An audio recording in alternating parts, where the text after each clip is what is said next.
Welcome back. आज हमारा series का थर्ड वीडियो है, एडवांसेस इन ईएनटी। तो आज हम डिस्कस करेंगे एमएलएस यूजिंग लेज़र। अब एमएलएस होता क्या है, इसको हम शॉर्ट फॉर्म में एमएलएस बोलते हैं, फुल फॉर्म में माइक्रो लैरिंजियल सर्जरी।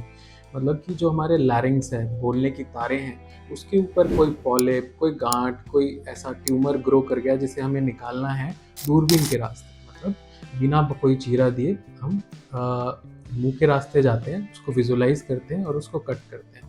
अब जो हमारा पहले का तरीका था, जिस तरीके से हम निकालते थे, हम दूरबीन के रास्ते मुंह से जाते थे और उसको देखते हुए कोल्ड इंस्ट्रूमेंट यानी फोर्सेप और सीजर्स लेके उसको कट करते थे।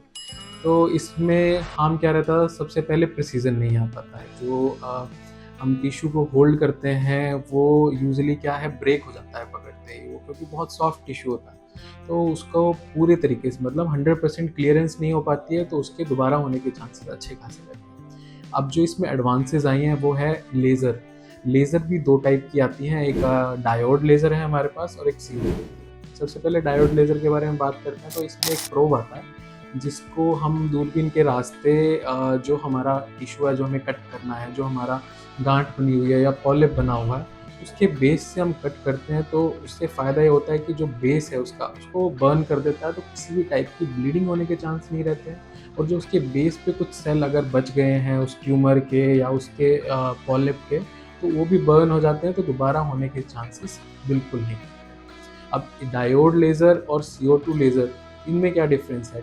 CO2 लेज़र है जो हमारी माइक्रोस्कोप के ऊपर ही माउंट हो जाती है, मतलब माइक्रोस्कोप से कनेक्ट हो जाती है। जैसे लेज़र्स हम बचपन में यूज़ किया करते थे, जिसमें से एक बीम निकलती है, तो बीम की तरह उसको बेस से कट करता है। अगर बीम से कट होगा तो जो हमारा हैंड का मूवमेंट है वो काफ़ी फ्री रहेगा, हमें अंदर तक जाके उसे नहीं काटना पड़ेगा। जैसे कि डायोड लेज़र में हमें उस प्रोब को उस लीजन तक ले जाना पड़ता है, पर CO2 लेज़र में हम बाहर बैठे-बैठे माइक्रोस्कोप से देखते हुए उसको वहीं से कट कर सकते हैं without introducing any instrument inside.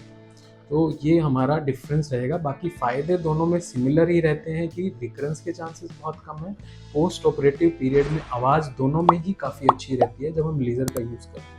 और जब हम कंपेयर करें पुराने तरीकों से, जिसमें हम फोर्सेप्स और सीजर्स और नाइफ यूज़ करते हैं, उसमें और इसमें आवाज़ में बहुत डिफरेंस रहता है। उसका रिकवरी टाइम भी बहुत लंबा है, लेज़र का रिकवरी टाइम भी बहुत कम है।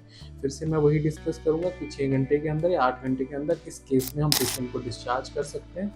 जैसे कंपेयर करें पुराने इंस्ट्रूमेंट से, जहाँ हमें 1 से 2 दिन पेशेंट को रखना पड़ता था, बिकॉज़ हमें डर रहता था कि पेशेंट पोस्ट ऑपरेटिव पीरियड में ब्लीडिंग ना हो जाए या फिर कोई ऐसा दिक्कत ना हो जाए जिससे सांस की नाली में हमारा ब्लड चला जाए। तो ये हमारे फ़ायदे हैं लेज़र से माइक्रोलैरिंजियल सर्जरी कराने के। तो जब भी आप आपका कोई बोलने की तार पे आपको कोई डायग्नोसिस बनाता है कि पॉलिप हो गया या गांठ हो गया, इवन नोड्यूल हो गया, तो मेक श्योर करें कि ये प्रोसीजर आप लेज़र से ही करवाएं, आइदर CO2 लेज़र और डायोड लेज़र। CO2 और डायोड लेज़र में कॉस्ट का बहुत बहुत ज़्यादा डिफरेंस है। डायोड लेज़र ईजिली अवेलेबल है, थोड़ा सा एफर्ट देखना पड़ेगा कि कहाँ अवेलेबल है, कहाँ। तो CO2, तो दो ऑप्शन, जो CO2 लेज़र और डायोड लेज़र में हमारा जो डिफरेंस है वो मेनली डिफरेंस है हमारा कोस्ट का रहता है। तो डायोड लेज़र ईजिली अवेलेबल है, थोड़ा सा प्रिसीजन कम है ऑफकोर्स CO2 लेज़र से कंपेयर करें तो, बट कोस्ट की जहाँ बात करें वहाँ बहुत ज़्यादा डिफरेंस आ जाता है। CO2 लेज़र अगर आपको कहीं अवेलेबल मिलती है तो it will be very costly, but दो पोस्ट ऑपरेटिव रिजल्ट्स हैं दोनों में ही अच्छे हैं। पर CO2 लेज़र में थोड़ा सा आपको बेनिफिट कॉस्ट मिलेगा प्रिसीजन का और पोस्ट ऑपरेटिव में वॉइस का।